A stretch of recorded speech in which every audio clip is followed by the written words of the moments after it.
afternoon, everyone. We are focusing today on the needs of carers. Some people who are informal carers and some people are carers that have recognised responsibilities and roles. So we're focusing today on everyone who has a caring role. At this time, because of all of the changes and because the services aren't in place that were previously in place for people with caring responsibilities, it means now that you may be finding that things are very challenging, maybe a difficult time for you. You may feel overwhelmed, you have a lot of responsibility, more to do than normal, and it's not that you don't want to do it, but sometimes the pressure and the demands can be so much that it can feel like you don't really know how you're going to get through. We don't profess to have all of the answers, but what I would say is that checking in with the Facebook Recovery College videos may give you an opportunity to think about some of the things that are really important to you. It takes a lot of energy and a lot of time to care for people, which is why we have places for people to go to support other people who are still at home or who are going out to work. So it's really, those have all changed. A lot of facilities are closed now, schools are closed. And also people who may be having other people coming in to support you in the home. We're hearing stories that maybe people aren't feeling comfortable about that. So there's different things I think going on for people, and in one of our courses that we co-produced with a psychologist in our trust called Being There for People, in that course we talk about the whole, what's going on at the moment with COVID, the pandemic, is how we react to that is we go into fight, flight or freeze mode. We talk about this on one of our videos, and what happens when we're in that mode is we can't think so clearly, we can become very anxious, we can feel overwhelmed, very tearful, very angry, resentful. Lots of different emotions and things can come out with that. And the pandemic in itself is a stressful response, and then on top of that for carers, it's about the additional responsibilities with that and perhaps less support as well. And if that's going on for you 24/7, I think we felt it was really important just to say that we recognise that these are very difficult times for carers. Sometimes even getting carers onto courses or to help deliver it with us is difficult because of your caring responsibilities. So very often the whole self-care piece can feel a bit overwhelming, and perhaps if you're sitting in that side, you're saying to yourself, I have no time to fit in any self-care here as well. And we felt it was important to recognise that, although we're going to signpost you to some of the videos to think about things that are realistic and manageable, the fact is that when you're giving out all the time, it is essential to find some ways of doing things to top yourself up with. One of the things we recognise that has come up with carers that we've spoken to is that carers can also experience challenges with their mental health too. Feeling very overwhelmed, stressed, anxious, down, not able to sleep, all different kind of things going on. So this is also about saying that there are supports out there, and it's really important to pick up the phone for that if you need. But you can maybe just talk a bit about the things we can do.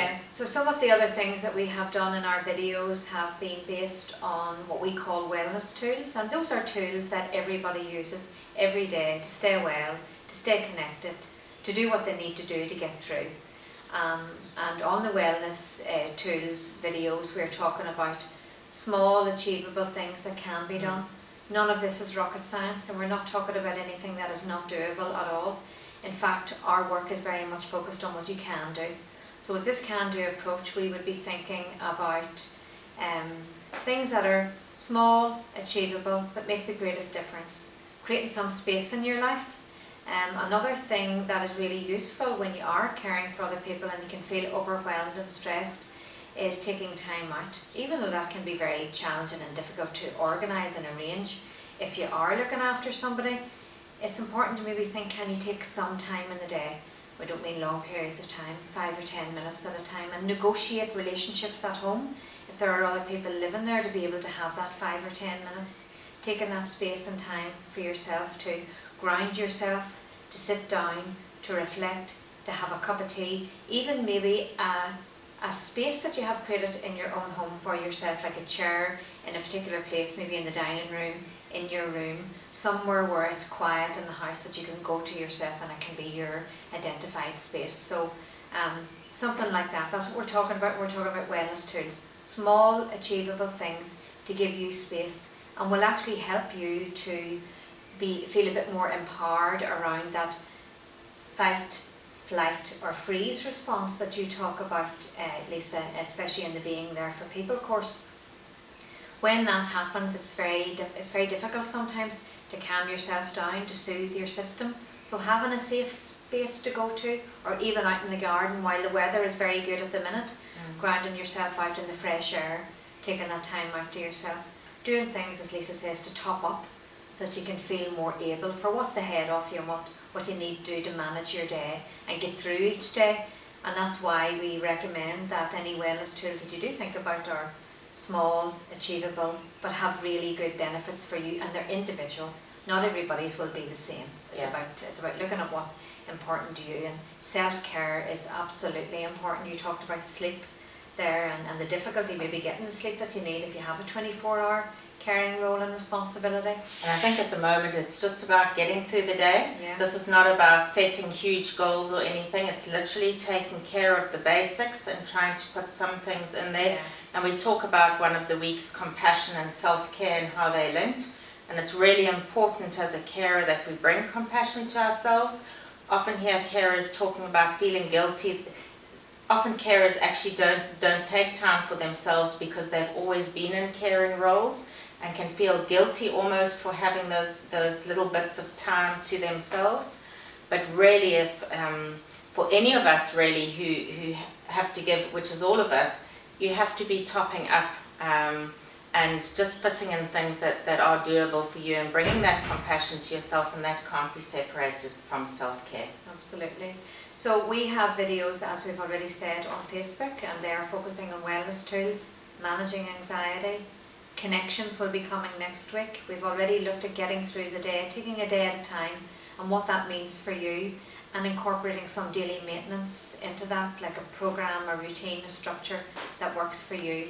And we have looked at compassion and self-care too. So we invite you actually to have a look at those videos in your own time when you get some space to be able to do that, because we feel that they will be really helpful for you. And on our Trust Facebook page, and also on our Recovery College page, there are contact numbers for informal carers if you've got a key worker, or if you don't have a key worker, there's details there. And to remember, if you're struggling yourself, to please contact your GP. That's always the first line of call. We've also got on our site the 31 different helplines that you can contact, which have got the likes of Samaritan's, Lifeline, Parenting in our different helplines there. So please don't be afraid to pick up the phone if you need to. So we hope that this has been helpful, and that the videos will be some form of support, just to think about things that you can do to support yourself through this difficult time. Thank you.